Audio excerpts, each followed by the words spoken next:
Apocalipse capítulo 3, do verso 1 ao verso 6, carta de Jesus à igreja que ficava em Sardes.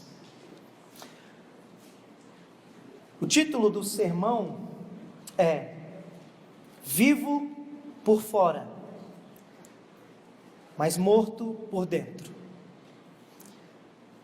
Acompanhe comigo do verso 1 ao verso 6 do capítulo 3, diz assim Jesus: Ao anjo da igreja em Sardes escreve: Essas coisas diz aquele que tem os 7 Espíritos de Deus e as 7 estrelas. Conheço as tuas obras, que tens nome de que vives, mas estás morto. Sê vigilante e consolida o resto que estava para morrer, porque não tenho achado íntegras as tuas obras na presença do meu Deus. Lembra-te, portanto, do que tens recebido e ouvido, guarda-o e arrepende-te. Porquanto, se não vigiares, virei como um ladrão, e não conhecerás de modo algum em que hora virei contra ti. Contudo, tens em Sardes umas poucas pessoas que não contaminaram as suas vestiduras. Eles andarão de branco junto comigo, pois são dignas. O vencedor será assim vestido de vestiduras brancas, e de modo nenhum apagarei o seu nome do livro da vida. Pelo contrário, confessarei o seu nome diante do meu Pai e diante dos seus anjos. Quem tem ouvido, ouça o que o Espírito diz às igrejas. Uma das coisas que nós já percebemos ao longo dessas cartas é que Jesus sempre escreve com algum tipo de imagem, figura, que tem a ver com o contexto da cidade em que aquela igreja estava. Jesus, como um maior habilidoso mestre que já existiu, fala numa linguagem que os seus ouvintes possam entender, num contexto que possa conectá-los, e eles então possam entender e o coração deles ser cativado. E é exatamente isso que ele também vai fazer aqui nessa carta na igreja em Sardes. Sardes era uma cidade greco-romana, atualmente hoje é um vilarejo turco chamado Sarte. E essa cidade era uma cidade muito famosa por uma questão peculiar. Ela havia sido construída no alto de uma colina, e ela havia sido construída estrategicamente para ser uma fortaleza militar, para que essa cidade fosse impenetrável, e para que ela tivesse algum tipo de vantagem nas batalhas antigas. Por isso que a cidade de Sardes, os habitantes da cidade de Sardes eram habitantes que eles se sentiam muito seguros, muito protegidos. Como a cidade tinha sido pouco invadida ao longo do tempo, era uma cidade que prosperou, que cresceu, uma cidade que os habitantes viviam uma vida luxuosa. Isso gerou no coração dos habitantes de Sardes esse tipo de autoconfiança, de que eles jamais seriam derrotados. Eles andavam de nariz em pé, e ser pertencente da cidade de Sardes era uma glória. E o fato é curioso, porque era exatamente isso que estava acontecendo também com a igreja. Não apenas os habitantes de Sardes, mas parece que a cultura que imperava na cidade acabou sendo adotada na própria igreja de Jesus naquela cidade. Quando você lê a carta, você vai perceber que o que Jesus está querendo mostrar para eles é que eles estavam numa situação tranquila, segura. A igreja em Sardes desfrutava de prosperidade, desfrutava também dessa altivez que os habitantes de Sardes também tinham. É curioso, porque quando Jesus envia essa carta, sem sombra de dúvida, eles ficaram assombrados e ficaram assustados com as palavras de Jesus. A própria carta diz que eles tinham uma fama, ao contrário das outras igrejas que tinham que se esconder, que tinham que viver escondidos e não poder professar publicamente a sua fé. Ao que parece, a igreja em Sardes era uma igreja conhecida, todos conheciam quais eram os cristãos na cidade, era público. A própria carta diz de que eles eram operosos, eles tinham obras, eles eram ativos na cidade. Mas por incrível que pareça, quando Jesus enviou essa carta, ele disse: apesar de tudo isso, quando eu olho para vocês, eu vejo que vocês estão mortos espiritualmente. Isso é assombroso, assustador.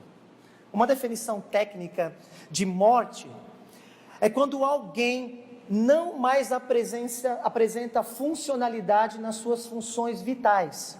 Quando as funções vitais de alguém para ou deixa de funcionar, então é decretada a morte daquela pessoa. E a gente vai perceber que era exatamente isso que tinha acontecido na igreja em Sardes. Apesar de serem muito ativos, apesar de terem uma fama, quando Jesus olhou para eles, ele não viu sinais de vida, de vigor, de vitalidade espiritual. Por isso que o título do sermão é isso: vivo por fora, mas morto por dentro. A estrutura da carta é a mesma estrutura das outras cartas, muito parecida. Olha comigo, no verso 1, na primeira parte, Jesus vai se apresentar à igreja, vai fazer uma apresentação. No finalzinho do verso 1, a parte B, Jesus então vai avaliar a igreja. Ele vai dar qual é a avaliação, o diagnóstico que ele tem daquela igreja. Do verso 2 ao verso 4, Jesus então vai agora orientar a igreja. Ele vai fazer exortações, ou seja, vai advertir, vai encorajar e vai guiar a igreja no que eles deveriam fazer. E no final do verso 5 ao verso 6, ele vai fazer promessas à igreja. Então a estrutura em 4 partes: a avaliação, a apresentação, a avaliação, as orientações, a orientação e a promessa de Jesus, tá bom? Vamos ver cada uma dessas partes. Eu quero terminar especificamente no verso 6, chamando a igreja a ouvir a voz do Espírito. Volta os olhos comigo. Verso 1, Jesus se apresenta à igreja de Sardes. E olha como ele começa. Ele começa se apresentando dizendo que aquele que está escrevendo é aquele que tem os 7 Espíritos de Deus e as 7 estrelas. Essa apresentação é curiosa, porque a apresentação de Jesus não é literal. Ele não está dizendo que literalmente ele tem 7 Espíritos e nem que literalmente ele tem 7 estrelas. Dentro da literatura apocalíptica antiga, os números eram importantes, então é uma linguagem numerológica. A ideia de 7 no mundo antigo era uma ideia de completude, de plenitude, de perfeição. Então o que Jesus está dizendo é que ele é aquele que possui a plenitude do Espírito de Deus e é aquele que tem a plenitude do governo das igrejas. E essa apresentação é específica, por quê? Porque o que Jesus está dizendo é o seguinte: se tem alguém que tem condições de penetrar as profundezas da alma dos corações humanos, que só o Espírito pode fazer isso, é esse que vos escreve. É esse que vos escreve. Era muito difícil para uma igreja como de Sardes, que tinha fama, que tinha operosidade, ser convencida de que elas estavam mortas. Era muito difícil. Na verdade, é muito difícil para alguém reconhecer o estado espiritual em que se encontra. É muito difícil. Porque isso mexe com a nossa vaidade, com o nosso ego, com o nosso orgulho. E é difícil para nós reconhecermos que nós não estamos num estado bom diante de Deus. Porque nós sempre queremos estar bem aos nossos próprios olhos e aos olhos das pessoas. Basta você ver o que as pessoas publicam no Instagram. As pessoas sempre querem ser bem vistas. Eu nunca vi, com algumas pequeníssimas exceções, alguém publicar os seus lados sombrios nas redes sociais. Porque nós sempre queremos ser bem vistos, não é? Então era difícil para a igreja reconhecer esse estado que eles estavam. E por isso que Jesus se apresenta dizendo: olha, confie na avaliação que eu vou dar para vocês, porque eu tenho aquele que tem a plenitude do Espírito e eu sondo os corações. Eu sei aquilo que ninguém vê. Eu consigo passar para além das aparências e ver de fato o que está dentro da sua alma. Mas eu também sou aquele que tem o governo da igreja e tenho autoridade para restaurar essa sua condição que você se encontra. É isso que ele está dizendo. Outro fato é curioso, porque quando você olha a carta, a Sardes, ela se diferencia das outras cartas por 3 razões. Primeiro, A carta de Sardes não recebe nenhum elogio. Quando você olha, não há nenhum elogio de Jesus para essa igreja. Quando Jesus olha para aquela igreja, ele não vê nada que possa levá-lo ele a elogiá-la. Segundo, a igreja em Sardes não estava enfrentando nenhum tipo de problema de falso ensino. Quando você lê, não há falsos apóstolos, não há falsos judeus, não há doutrina de Balaão, não há doutrina de Nicolaíta, não há falsa profetisa Jezabel, não há nada disso. Ao que parece, a igreja não estava sofrendo com falsa doutrina. Mas terceira diferenciação é que a igreja também não estava sofrendo com a opressão satânica. Se você tem acompanhado as séries, você sabe que as outras cartas, a influência e a presença de Satanás sempre está ali. Mas a carta a Sardes não há uma menção sequer. Eles não estavam sofrendo com perseguição, com martírio, com morte, com opressão demoníaca. Mas eu não quero que você perca o detalhe. Quando Jesus olhou para essa igreja, vivendo um tempo de paz, de prosperidade e tranquilidade, ele não viu sinais de vida. E a avaliação dele foi: vocês estão mortos. Como um teólogo certa vez disse, uma igreja que já morreu espiritualmente, não irá morrer pelo martírio. Esse mesmo teólogo diz, uma igreja que não apresenta nenhuma ameaça espiritual, não é alvo dos ataques de Satanás. Não precisa ser alvo, porque Satanás não se preocupa com ela. Enquanto eu estava compartilhando esse sermão com o pastor Flávio, ele falou, é curioso, né? É como você imaginar os demônios encapetados todos juntos, e então eles viram para Satanás e falam, mas chefe, e Sardes? O que nós vamos fazer com Sardes? E Satanás se vira e diz, deixa Sardes lá, eles não fazem falta nenhuma. Deixa eles lá, nós não precisamos perder tempo com eles. Eles não ameaçam a gente, eles não fazem diferença nenhuma no mundo espiritual. Deixa eles. Mal eles sabem que eles estão mortos. Deixa eles nesse engano. Parênteses, C.S. Lewis tem um brilhante livro chamado Cartas a um Diabo ao Seu Aprendiz. E ele imagina um diabão velhão se aposentando, escrevendo cartas ao seu sobrinho, que é um diabinho que vai entrar agora na sua profissão de afastar homens de Jesus. E uma dessas cartas ele fala isso: você vai ser bem sucedido, você que está começando agora nessa arte de oprimir os homens, se você conseguir convencer o seu paciente de que ele está muito bem espiritualmente. Deixe ele acomodado com a sua situação e você vai ser bem sucedido. É isso que estava acontecendo na igreja em Sardes. É curioso, certa vez eu fui, no final do ano passado, eu fui fazer exames de check-up. Minha esposa me pediu, eu fui. Eu fiz os exames e fiz então o retorno, né? A consulta de retorno. E quando o médico começou a falar o resultado do exame, eu fiquei apavorado. Ele falou assim, Rafael, o seu percentual de gordura está acima para alguém da sua altura, o que não é muito difícil. Os seus triglicerídeos não estão bons. O seu colesterol está alto, o seu nível de vitamina está baixo. Ele falou assim, a coisa não está muito boa. E eu falei assim, não pode, doutor. Isso está errado, não pode. Porque eu me sinto muito bem. Eu lembro das palavras dele como se fosse hoje. Ele disse assim para mim, Rafael, o ser humano facilmente se acostuma com uma situação ruim como se fosse normal. Portanto, não importa como você se sinta, importa o que o diagnóstico diz sobre como você realmente está. Essa é a verdade acerca do estado espiritual das nossas almas. Não importa como você se sinta agora, importa qual é a avaliação de Jesus e das palavras de Jesus de como nós realmente estamos. É isso que importa. E é isso que Jesus vai chamar a igreja e dizer, se preocupe com o estado da sua alma. E essa é a primeira aplicação que eu quero fazer nessa noite. Nós devemos ter o estado espiritual de nossas almas como a nossa maior e primeira preocupação de vida. Meus irmãos, nós temos muitas preocupações.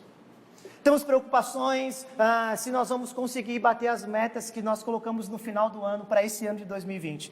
Temos preocupações se vamos conseguir terminar a tese do mestrado. Temos preocupações se os boletos no final de mês vai ter dinheiro para pagar. Temos preocupações de algumas decisões, se vamos pegar aquele trabalho ou outro. Temos preocupações acerca dos nossos filhos. Temos preocupações se a empresa vai lucrar. Temos preocupações se a gente vai conseguir fazer aquilo que a gente planejou para esse ano. E todas essas preocupações são até legítimas, mas nada, preste atenção, nada pode ocupar os nossos pensamentos e as nossas preocupações mais do que o estado da nossa alma diante de Deus. Você que é pai, nós temos muitas preocupações com os nossos filhos, mas nada deve vir em primeiro lugar, a não ser que nós nos dediquemos em cuidar do estado da alma dos nossos filhos. Você que está casado, eu sei que você tem muitas preocupações, mas nada se compara a nos preocuparmos com o estado espiritual dos nossos cônjuges. Você que já é um cristão há muito tempo, não é a primeira vez que você entra numa igreja, você vem à igreja há muito e muito tempo já. Não perca de vista de que talvez mesmo sendo um antigo membro da igreja, de que você não possa estar não muito bem com a sua alma diante de Deus. E você que está nos visitando pela primeira vez e entrou aqui pela primeira vez numa igreja, se preocupe com o estado da sua alma, porque Jesus sonda os nossos corações e Ele pode dar um diagnóstico correto. Eu pensei de maneira prática, que tal você perguntar para alguém nessa noite, antes de dormir, o que ele vê em você? Você que é adolescente, jovem, eu quero desafiar você, eu quero ver se você tem coragem, quero ser corajoso mesmo, eu duvido você chamar o seu pai e a sua mãe antes de dormir e fazer essa pergunta para ele: pai, o que você vê em mim? Você vê um crente verdadeiro? Você vê sinais de vigor? Que tal você fazer isso? Que tal você fazer essa pergunta para sua esposa? Antes de dormir, antes de escovar o dente, você perguntar: o que você vê em mim? Qual é o diagnóstico que você dá sobre mim? Que tal você procurar um amigo essa semana, tomar um café e tentar encontrar maneiras de você saber como você se encontra hoje. Porque devemos ter o estado da nossa alma como a nossa maior preocupação. Mas ele vai para a segunda. A segunda, ele vai então avaliar a igreja. Olha comigo no final do verso 1, como Jesus avalia a igreja. Ele vai dizer: conheço as tuas obras. A palavra conhecer aqui é perceber com os olhos. Não é alguém que ouviu falar, mas é alguém que está vendo literalmente com os olhos o estado da alma. Ele diz: tu tens um nome de que vives, mas estás morto. Essa é a avaliação de Jesus, é uma avaliação dura, uma avaliação difícil, mas é uma avaliação honesta e real, porque Jesus é verdadeiro conosco, sempre é. Jesus não nos engana e não quer que nós nos enganemos. A palavra morrer ali, o morto, é uma palavra grega chamada necros, que significa literalmente alguém que está num estado de desfalecimento. É alguém que está se decompondo, está desfalecendo espiritualmente. A verdade é que quando Jesus olhou para essa igreja, ele percebeu que os membros da igreja, na sua maioria, estavam nesse estado de decomposição espiritual, desfalecimento. Ao contrário de outras religiões que enfatizam a prática de rituais e costumes como a essência da religião, o cristianismo é diferente de toda e qualquer religião, porque o cristianismo afirma que a essência da religião é ter essa vitalidade, essa força no interior da alma, esse poder que é infundido pelo próprio Deus no interior de alguém, na alma, no coração, a fim de que os seus anseios sejam redirecionados para Deus, a fim de que essa pessoa seja habilitada para buscar a Deus, para amar a Deus e obedecer à vontade de Deus. Mas quando Jesus olhou para eles, ele percebeu que não havia mais essa força, esse poder, essa vitalidade nos crentes de buscarem ao Senhor, de amarem a Deus sobre todas as coisas e de se submeterem à vontade de Deus. Foi isso que ele viu. Foi isso que ele viu. Mas a verdade é que quando isso acontece, há evidências disso. Quando uma pessoa morre, algumas evidências nos dão de que essa pessoa de fato está morrendo, como por exemplo, não tem mais pulso, não é? Ou como algum órgão para, então você sabe que aquela pessoa morreu ou está morrendo. E quando a gente olha para a carta, a gente pode perceber 3 evidências de que a igreja de Sardes estava morrendo.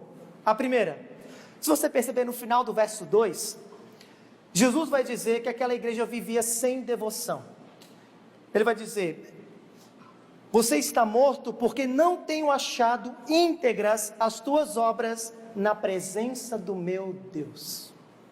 Note, não é que ela não tinha obras, ela tinha obras, e Jesus possivelmente está se referindo à reunião da igreja. A igreja se reunia regularmente para cultuar. Talvez Jesus está se referindo à ceia do Senhor, eles celebravam a ceia continuamente. Talvez Jesus está se referindo à prática altruísta de cuidar dos desfavorecidos e dos pobres, que era muito comum na igreja primitiva, e eles estavam fazendo tudo isso, mas Jesus diz: essas obras não são íntegras na presença de Deus. A palavra íntegra ali é perfeita, completa, e os teólogos dizem que, sabe qual era o problema? Não estava nessas obras, mas essas obras não vinham de um coração devotado, não vinham de um coração que ama a Deus, que ama a Cristo e quer viver para Cristo. Você olha para as 2 pessoas, as 2 vêm na igreja, as 2 celebram a ceia, e as 2 estão compartilhando os seus bens com os outros. Uma está morta, porque essa obra, ela está fazendo por vanglória, por justiça própria e para se sentir bem consigo mesmo. A outra está fazendo por amor a Deus, amor ao próximo, porque quer viver para Cristo. Somente uma está viva, e não é a primeira. Não havia devoção, por mais que haviam atos religiosos, atos de bondade inclusive, mas não vinham de um coração devotado. Mas a segunda manifestação é que a igreja vivia sem transformação de vida. Por 2 vezes, no verso 4 e no verso 5, Jesus vai usar uma ilustração muito curiosa. Ele vai falar sobre vestiduras brancas. Por 2 vezes ele fala isso, sobre vestiduras brancas. A ideia de vestiduras limpas, brancas, e vestiduras sujas. E no contexto do Antigo Oriente, a ideia de vestiduras era a ideia do caráter de alguém. O caráter é um conjunto de qualidades ou de vícios, de virtudes ou vícios que qualificam alguém, que manifestam quem a pessoa é, que lhe identifica. Vestiduras brancas como alguém com um caráter puro, um caráter aprovado, repleto de virtudes. Mas uma vestidura suja como um caráter impuro, desaprovado, cheio de vícios. E o que Jesus está dizendo é que essa igreja fazia tempo que não experimentava a transformação de vida. Eles continuavam com os mesmos vícios, com os mesmos pecados, e estavam tranquilos em viver assim. O tempo passava e eles não cresciam em amadurecer, eles não cresciam em ser transformados. Ora, uma das grandes e maravilhosas promessas do cristianismo é que essa força vital dentro da alma de alguém, que vem do alto, que vem do Espírito, tem o poder de lapidar, de arrancar sujeira, arrancar vícios do caráter e purificar esse caráter, a fim de que essa pessoa seja aprovada diante de Deus. Mas não era isso que estava acontecendo com a igreja de Sardes. O tempo passou e eles continuavam os mesmos viciados de sempre, nos mesmos pecados, com as mesmas atitudes, com os mesmos desejos pecaminosos. Não havia progressão, santificação. Mas por fim, no finalzinho do verso 1, Jesus vai dizer que a igreja vivia de aparência, porque é o que resta, não é? Uma igreja sem devoção, uma igreja sem transformação, o que resta? Viver de aparência. É isso que ele diz: eu conheço as tuas obras e que tens o nome de que vives.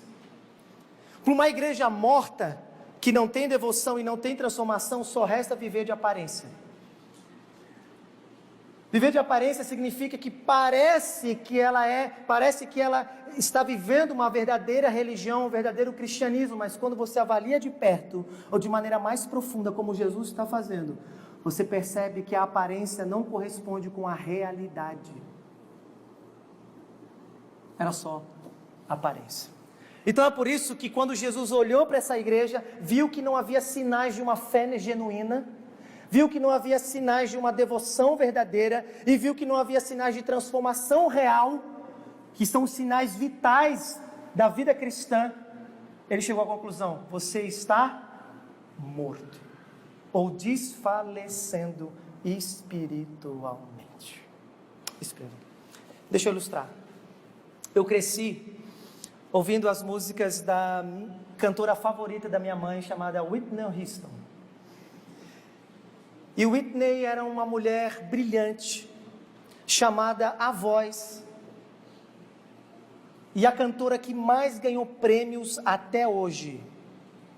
Não existe uma cantora que ganhou mais prêmios, que foi mais premiada do que Whitney Houston. Uma mulher com uma voz potente, com um talento incomparável, que acumulou milhões e milhões de dólares e alcançou o topo mais alto da fama. Nascida e crescida numa igreja batista nos Estados Unidos.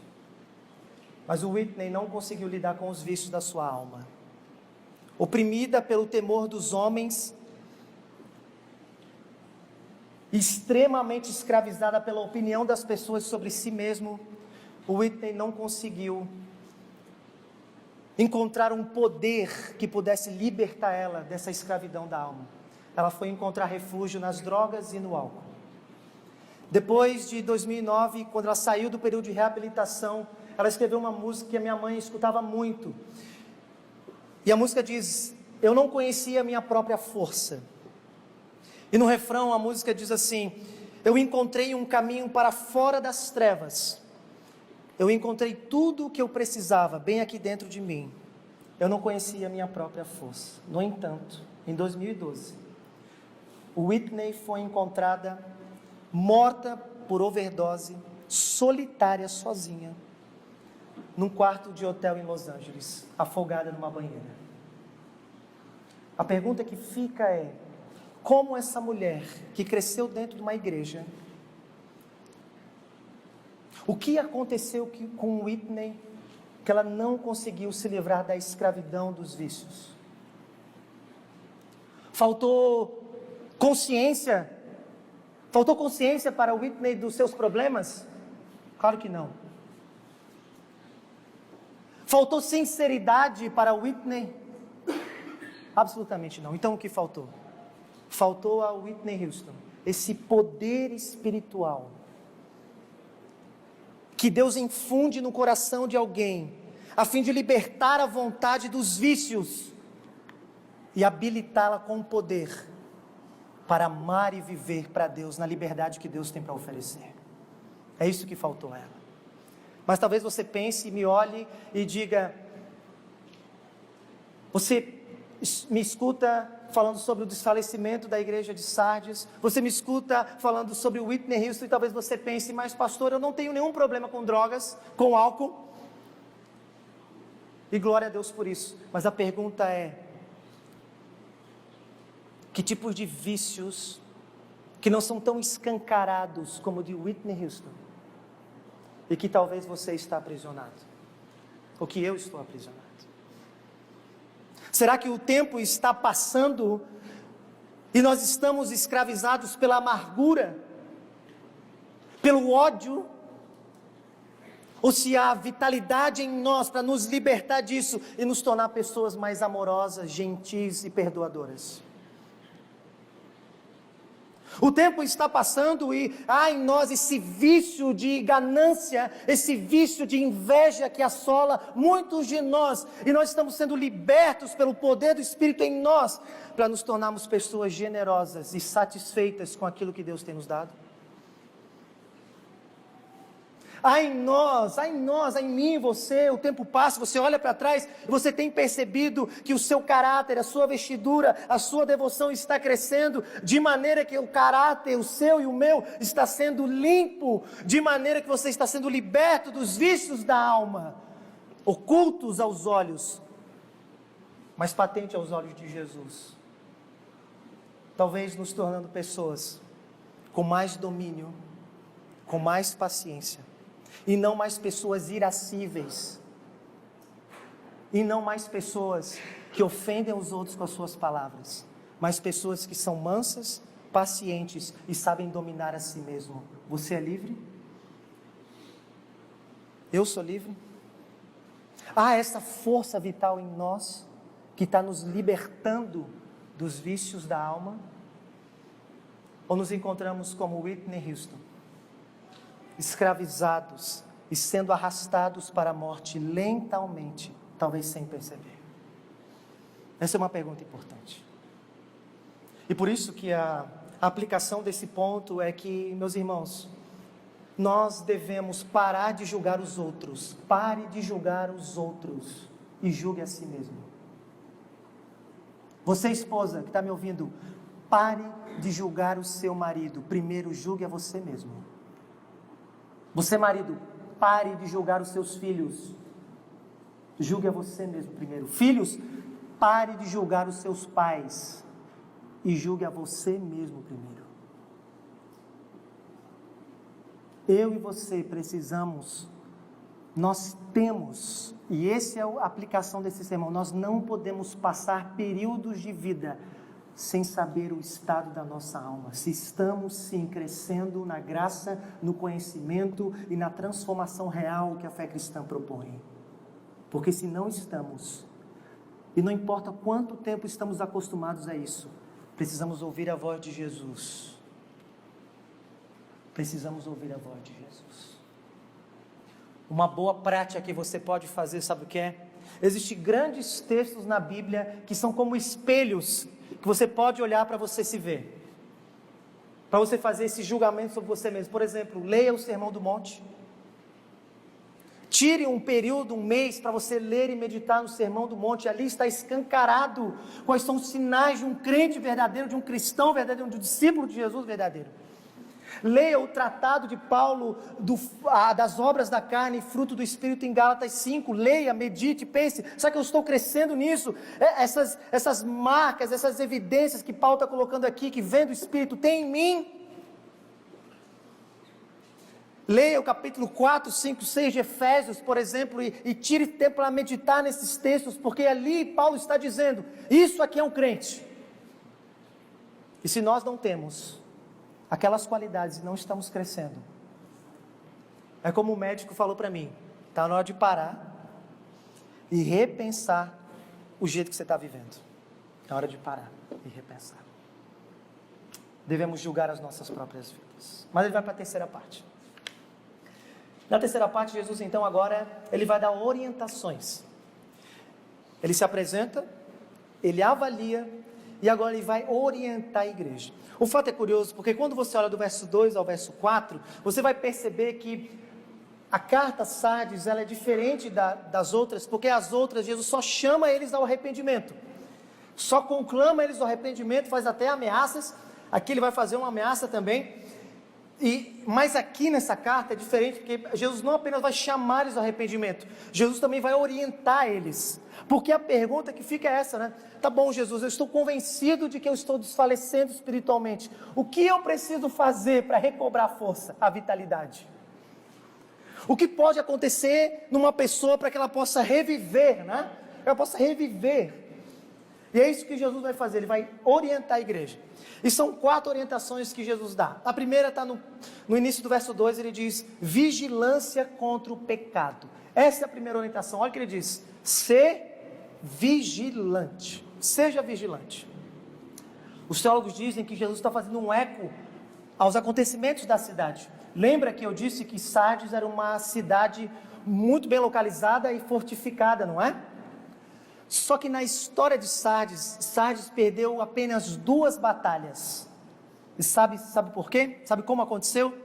Os atalaias, que eram aqueles que ficavam responsáveis de ficar na muralha e guardar a cidade, dormiram no ponto, não vigiaram, e o inimigo estava na espreita e sorrateiramente entrou e destruiu a cidade. Isso aconteceu por 2 vezes. Ciro o persa fez isso, e Antíoco Epifânio, o general macedônico de Alexandre o Grande, também fez. E quando os cidadãos de Sardes, os crentes de Sardes ouviram isso, ser vigilante, sem sombra de dúvida eles lembraram da cidade. E é como se Jesus está dizendo: existem pecados, especialmente na sua vida, na sua história de vida, que são sorrateiros, que se você não guardar, ele vai penetrar e vai destruir você. Eu não sei dizer quais são os seus, eu sei dizer quais são os meus. Uma ilustração que eu pensei é que nem infiltração em casa. Infiltração em casa é uma coisa que vem de Satanás. Se você não sabe, é verdade. Se tem uma infiltração em casa, é difícil achar a causa, não é? Porque ela é sorrateira. Assim é o pecado. Há áreas na sua vida que você é mais vulnerável a eles. Por todos nós aqui. Por conta de vários fatores que eu não tenho como entrar aqui. Vários fatores. Existem alguns tipos de pecados que nós somos mais vulneráveis. E Jesus está dizendo para você reavivar a sua vida, você sair de um estado de morte, de um estado terminal e passar para um estado de vida, você precisa estar consciente desses pecados. Para alguns é imoralidade sexual, mas para outros é inveja. Para uns é ganância financeira, corrupção, mas para outros é soberba, orgulho. Para outros é vaidade, mas para outros é ira. Precisamos estar conscientes. É isso que Jesus está dizendo, ser vigilante. Pare de julgar os outros, esteja consciente de si mesmo. Saiba quais são os pecados que podem invadir sem você perceber a sua vida e matar você lentamente. Mas ele diz o segundo é fortalecer a fé. Olha o que ele diz no final do verso 2, e consolida o resto que estava para morrer. A tradução para o português não foi muito boa, mas a NVI traduziu melhor, porque fortalece aquilo que ainda vive aí no meio. É isso que ele está dizendo. E Jesus possivelmente está falando da igreja. Ele está dizendo, olha, por mais que vocês, os membros, estão desfalecendo, o melhor lugar para você recobrar força é na igreja. É com os irmãos. Porque se ainda há vida aí, é porque a igreja, o Espírito de Deus está na igreja, agindo no meio dos cultos, agindo no meio da ceia, agindo na pregação, agindo por meio da liderança. Então, se você está desfalecendo, não é hora de ir embora, muito pelo contrário, é hora de ir mais para dentro da igreja e fortalecer aquilo que ainda vive. Geralmente, pessoas que estão morrendo espiritualmente se afastam, não é? Porque elas ouvem a voz do coração corrupto e de Satanás dizendo, eu não sou tão dignas quanto aquelas pessoas, então eu vou me afastar. Ou então, eu não quero que ninguém fique me enchendo o saco, então eu vou me afastar. Estratégia errada, está indo para a morte. A estratégia é contrária. Não importa o que vão pensar de mim, porque na verdade não tem nenhum santo aqui dentro. E eu me afastar só vai me levar mais para o buraco ainda. Portanto, ouça Jesus, fortalece a sua vida, a sua fé, e aproveite daquilo que ainda tem vida ao seu redor, para você fortalecer. Mas ele continua, ele diz, lembrar do Evangelho, verso 3, lembra-te, pois, do que tens recebido e ouvido, guarda-o e arrepende-te. Com isso Jesus está dizendo, olha, vocês receberam o Evangelho, vocês ouviram o Evangelho, por isso lembre, guarda e arrepende. O Evangelho é as boas notícias de quem Jesus é, o que Ele fez por nós e como nós devemos viver à luz disso. E olha que fato curioso, Jesus é muito sábio Porque Jesus ele está dizendo que isso precisa tomar a inteireza do ser humano. Para você recobrar a vitalidade espiritual, você precisa trazer a memória, lembrar, trabalhar com o seu intelecto, com a sua mente. Você lembrar, mas não apenas isso, você precisa guardar, você precisa se apegar com o coração, crer que isso é verdade, crer de fato que esse é o caminho, mas não apenas isso também, você precisa se arrepender, responder a essa mensagem. Então Jesus está dizendo que a terceira maneira de recobrar a vitalidade é lembrar do Evangelho. Nós morremos espiritualmente porque a beleza da glória de Jesus vai sendo ofuscada diante dos nossos olhos e outros amores passam a se erguer diante de nós.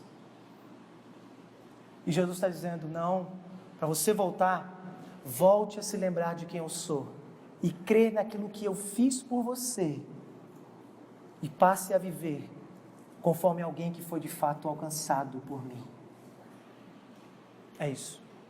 Mas ele termina no verso 4 dizendo que não apenas a igreja deveria vigiar o pecado, não apenas fortalecer a fé, não apenas lembrar do Evangelho, mas também imitar os santos. Olha o verso 4, ele diz assim, contudo, tu tens em Sardes umas poucas pessoas que não contaminaram suas vestiduras.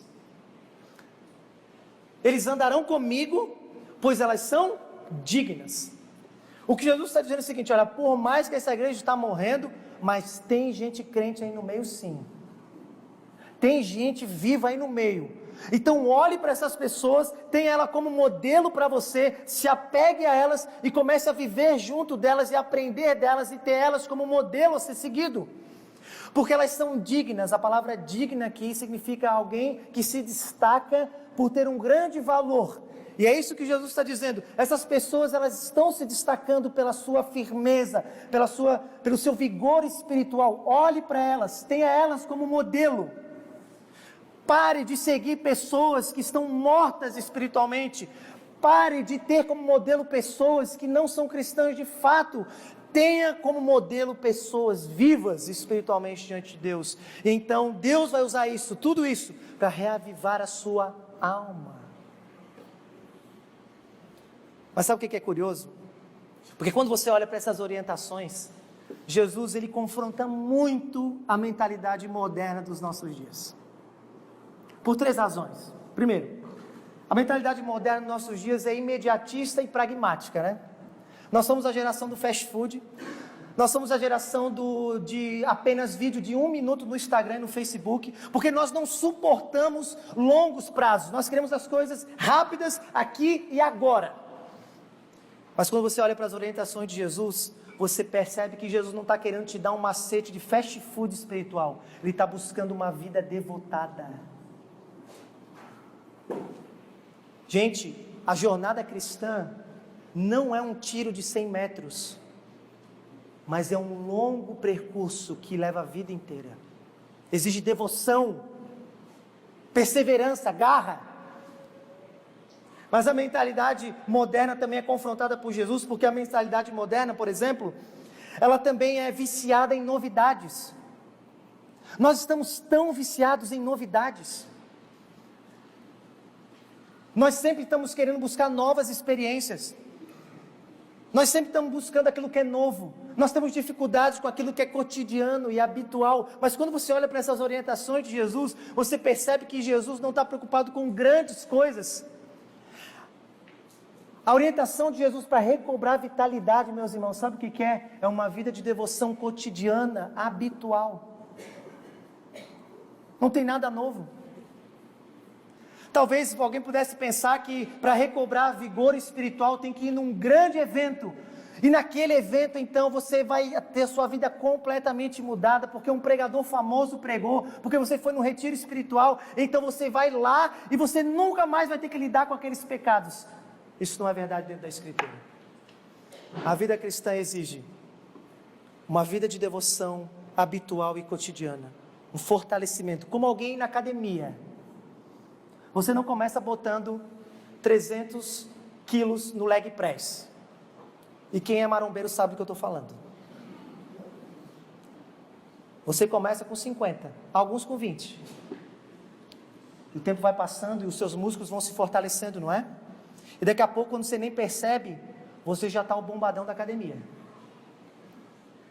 É assim na vida cristã. Uma caminhada de fortalecimento, para que você possa ser forte. Mas por fim, a mentalidade moderna também é autoconfiante e superficial. Nós achamos que sabemos de tudo, porque nós temos acesso rápido na palma da nossa mão. A gente segue os bloggers, influencers e lemos artigos na internet e a gente acha que sabe viver a vida. Essa é a mentalidade das pessoas. Mas só que Jesus está dizendo, você precisa de uma vida comunitária. Uma vida comunitária. Você não vai aprender a criar os seus filhos lendo blog de influencers. Você vai aprender a criar os seus filhos com irmãos piedosos que estão criando seus filhos para a glória de Deus. Você não vai aprender o casamento, o que é o casamento, só porque você e o seu namorado se dão bem. Você vai aprender o casamento porque pessoas mais experientes vão caminhar com você e vão te ensinar quais são os desafios do casamento. Você não vai ser um bom profissional só porque você fez determinado curso, mas porque crentes vivos para a glória de Deus estão mostrando para você o que é de fato trabalhar para a glória de Cristo. E aqui vai uma lição para nós que somos jovens. Escute você que é jovem. Nós temos uma mentalidade perversa muitas das vezes de achar que os mais velhos não sabem nada. Isso é uma mentalidade perversa. Deus tem nos dado graça para ter pessoas do nosso lado, para caminhar conosco e nos ensinar o caminho que devemos andar, a fim de que a vitalidade espiritual cresça na nossa vida. Portanto, a outra aplicação desse ponto, meus irmãos, sabe o que é? Devemos estabelecer hábitos espirituais saudáveis como parte da nossa rotina. Pode ver uma pessoa que está desfalecendo espiritualmente, ela já abandonou a oração, ela já abandonou a meditação na Escritura e ela já abandonou a vida comunitária. Mas uma pessoa que está perseverando em ler a Bíblia, em orar, e estar junto com homens e mulheres fortes, a chance dele estar vivo é muito maior. É muito maior. Que tal você aproveitar? Agora deixa eu falar uma palavra aqui para a igreja. Irmãos, amados irmãos, não há motivo, se você é membro da Igreja Batista Itaipu, eu vou até aqui na frente para você prestar atenção. Não há motivos para um membro dessa igreja estar desfalecendo espiritualmente, a não ser preguiça e dureza de coração. Não há, irmãos. Você está numa igreja, uma das igrejas mais saudáveis da cidade. Você está numa igreja que se esmera em pregar o puro alimento e o poder de Deus, e você tem pessoas crentes verdadeiras aqui. E nós estamos nos estruturando para proporcionar momentos em que possamos estar juntos. Se você está afastado, e se você está desfalecendo, meu irmão, ouça o que Jesus está te dizendo. O problema não está na igreja, o problema não está lá fora, o problema é que você já se endureceu.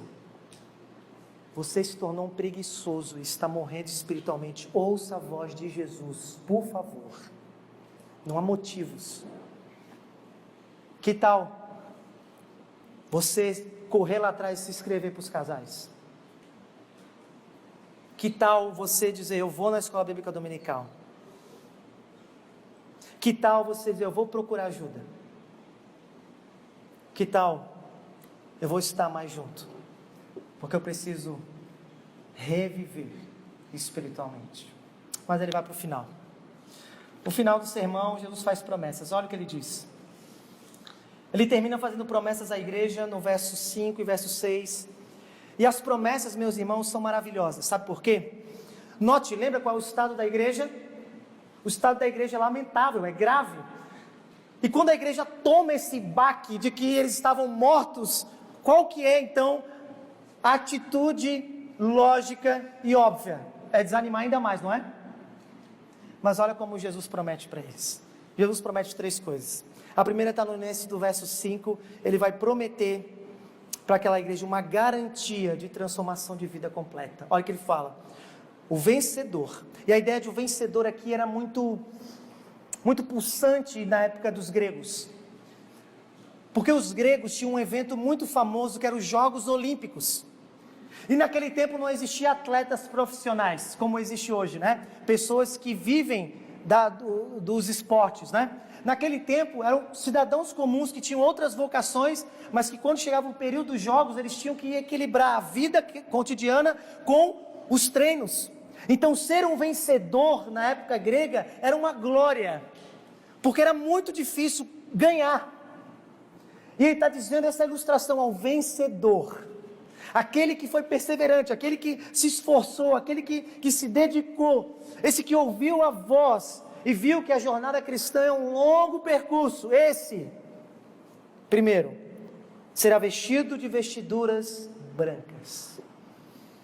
Jesus está dizendo para você que é um cristão, hoje você luta com as suas fraquezas, hoje você vê os seus pecados de maneira muito vívidas e você lamenta por eles, e às vezes você tem raiva de si mesmo.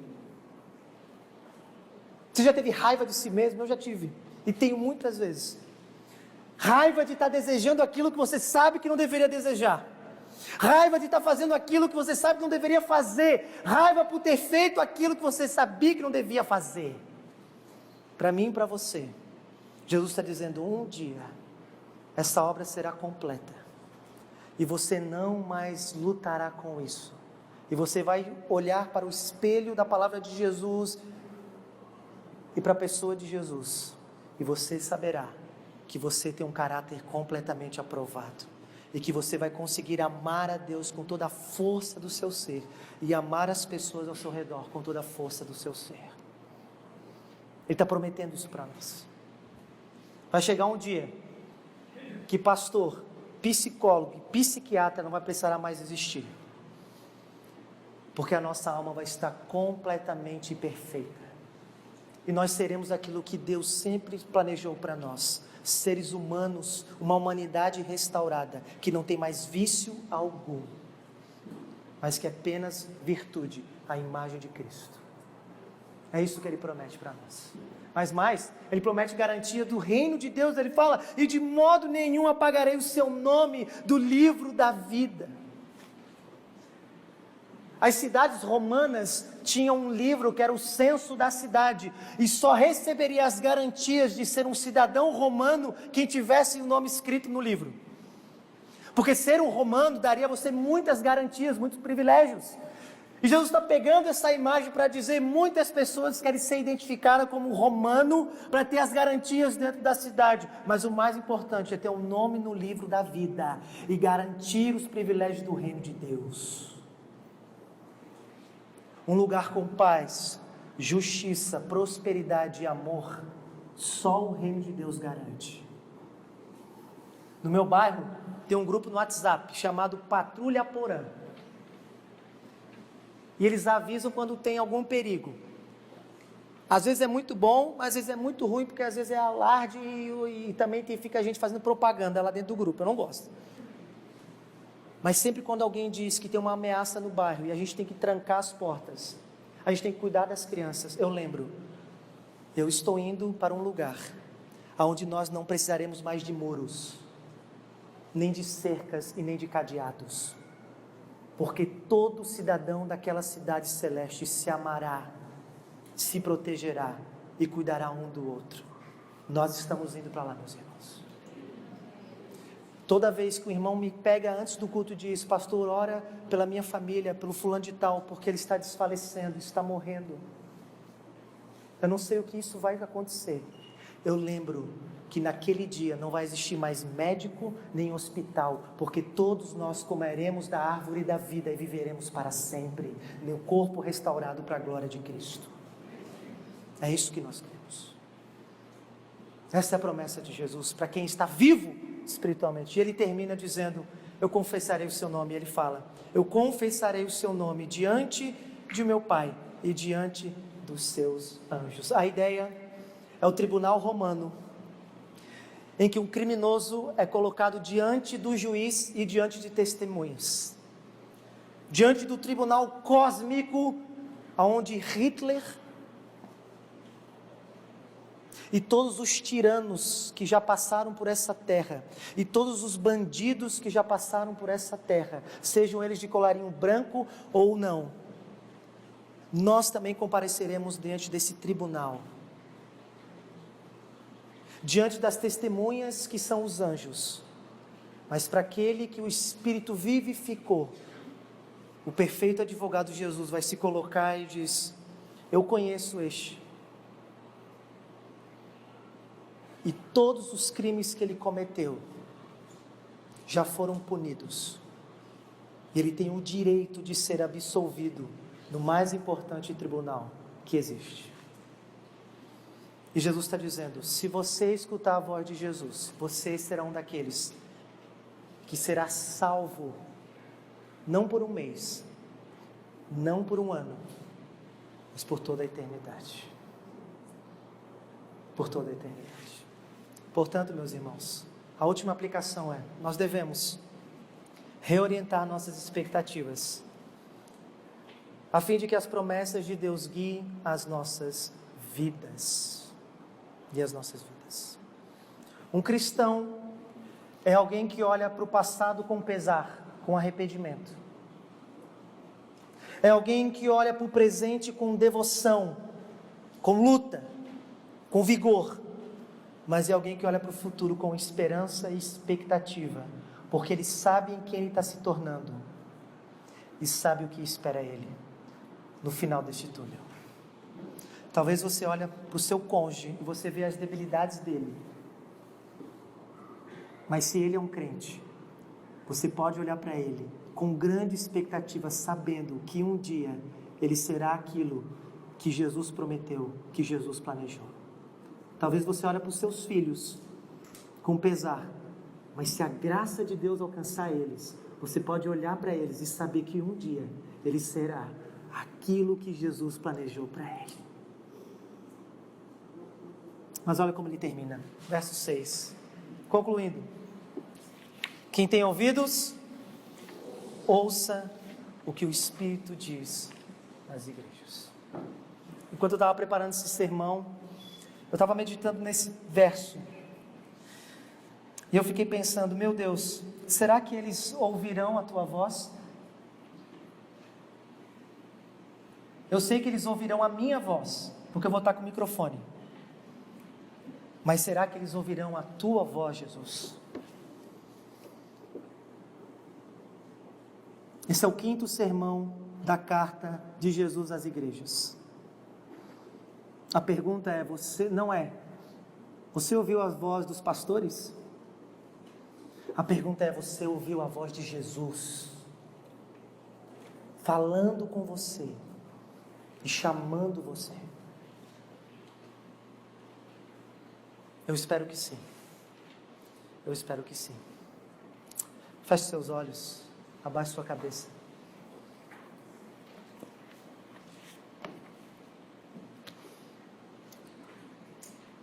Enquanto o pastor Flávio vem aqui para orar por nós, conta a história que um dia um pastor percebeu que a igreja estava morta. E ele marcou o dia do sepultamento da igreja. A notícia se espalhou, membros que não vinham mais compareceram porque estavam curiosos para saber o que ia acontecer. Naquele dia, quando os membros da igreja chegaram para o culto, havia um caixão no púlpito. O pastor pregou e ele disse: hoje está marcado o sepultamento da igreja. E ele deu evidências que levaram ele a essa conclusão. E ao final ele pediu: cada membro dessa igreja venha se despedir do defunto. As pessoas iam à frente para olhar, para ver o que tinha dentro do caixão. Algumas saíam mordendo de raiva, de ira e nunca mais voltaram. Outras, com lágrimas nos olhos, se colocaram de joelhos, clamando a Deus por perdão. O fato curioso é que aquilo que estava dentro do caixão era um grande espelho. Era um grande espelho. E o que o pastor estava dizendo é o seguinte: venha se despedir do defunto. E quando as pessoas olharam para o caixão, elas viram elas mesmas. Quando eu li essa história, eu pensei: que tipo de membro nós seremos? Aqueles que saem de raiva? Ou aqueles que ouvem a voz do Espírito e dizem: é comigo, Senhor, tem misericórdia da minha vida e não deixa que eu morra, não deixa que eu desfaleça, mas faz em mim a obra de vitalidade espiritual, para que eu seja aquilo que o Senhor tem planejado para mim. Quem você é, quem eu sou? Essa é a grande pergunta.